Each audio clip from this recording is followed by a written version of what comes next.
In our case, and I think it probably fits for most all ranchers, a drought disaster from a rancher's viewpoint is a box of challenges. And you can look at it with an attitude of either half full or half empty. And that's kind of, if you look at it from half full instead of half empty, I like to think of stuff in a better light. You take that disaster box and make it into a window of opportunity. If you put that in cowboy logic, probably the first thing I'd say is most of the time my first loop misses, but my last loop I throw always catches. The rancher must understand it and go ahead. Rancher must understand and admit that doing nothing multiplies the problem. And back to the other one. Planning makes the problem more palatable and manageable. It doesn't solve the problem, but it makes you proactive instead of reactive. For most ranchers, destocking is a really difficult decision. You spend a lifetime putting the cow herd together that fits you and your environment, and it's really kind of like losing a family. This is a bunch of our cows coming into Cake a couple days ago, and they go out and grub pretty hard. It's took a lifetime to put a cow herd together that fits that environment. And getting rid of them is just like losing one of the family. This is one of my favorite cows. She'll love you to death when she's reaching for a piece of cake in through the window. I guess it'd be just really difficult for me to completely destock. So some of the things we'll look at is shipping cows to a different location, which is probably pretty hard to do as widespread as the drought is. But I think one of the options that maybe we ought to all be looking at in the next few years, there's going to be a shortage of numbers in the feedlot, and maybe that's a way to keep a core of cows, is put them in the feedlot if you don't have enough feed on your own place. Or maybe you can buy feed for a core of cows. When we get to the plan for 13, we'll talk a little bit more about keeping a core of cows. One of the most important things I think we all have to think about as ranchers and even as advisors that's helping ranchers is that if you take care of the land will take care of the cattle, and the cattle will take care of you. It's just a perfect circle if you make it that way. And so when you make suggestions or when you're thinking about what you're doing, remember that try to find opportunities that exist besides just completely destocking. It'll make it more palatable. I think next slide. One of the things that we did last year was when we had set up a drought plan, and it's built around our grazing system. The 4th of June, we made a decision to implement, which was our first trigger date, Plan A.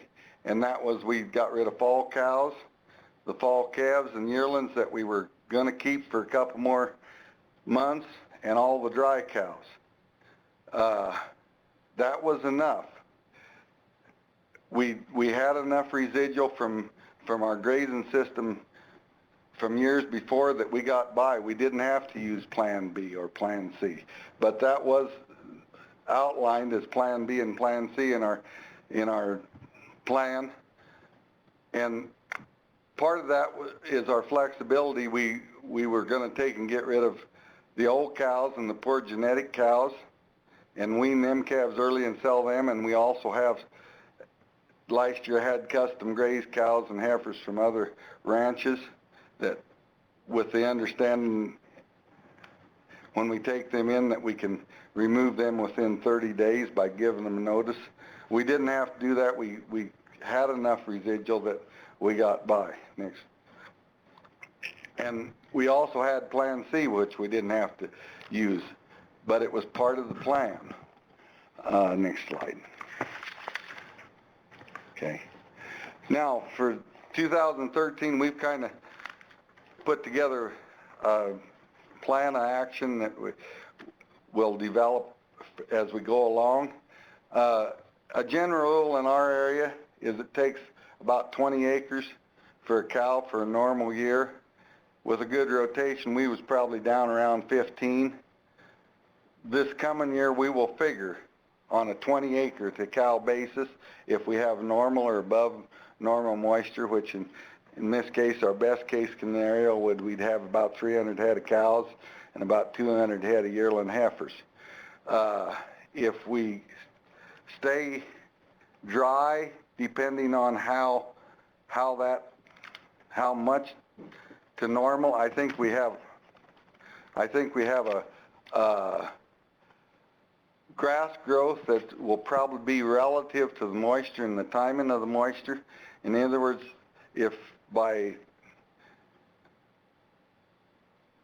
the time the cool season grasses would be getting started, that we're short 25% to the normal moisture at that time, we're probably going to be at least 25% less than normal amount, and it's relative to that. If we was 50% on moisture, it'd be 50% less. I think you also have to take into consideration how much of your program has contributed over the years. If you've had a really good program, it's probably not going to be quite as much of a shock as it would be if you've had a poor program. In our case, I think our program's pretty good, but we're still figuring that we're probably going to see 20% less than normal growth of grass if we have a normal moisture. Well, then any deviation from normal you're going to have to take into account.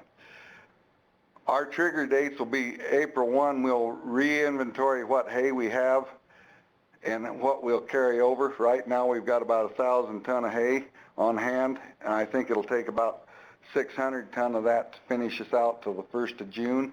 So we're going to have some hay left over, which will help us on our worst case scenario. May 1 is, in my trigger dates, we'll start implementing the options that we decide we can do, which one of them may be feedlot, some of the core cows. By June 1, we'll make final stocking adjustments according to the moisture that we have. The one thing I think we really need to always remember is try to keep your plans as flexible as you can, but be proactive.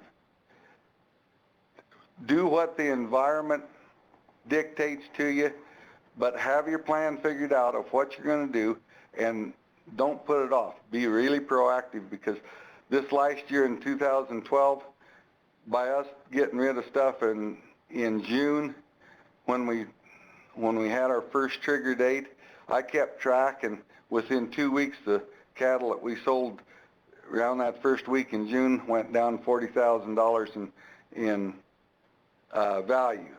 So if we hadn't been proactive and kept with our plan, we'd have lost that. That's why I just think it's really important that you make sure that you're proactive with whatever you have for a plan, but it has to fit what the environment gives you.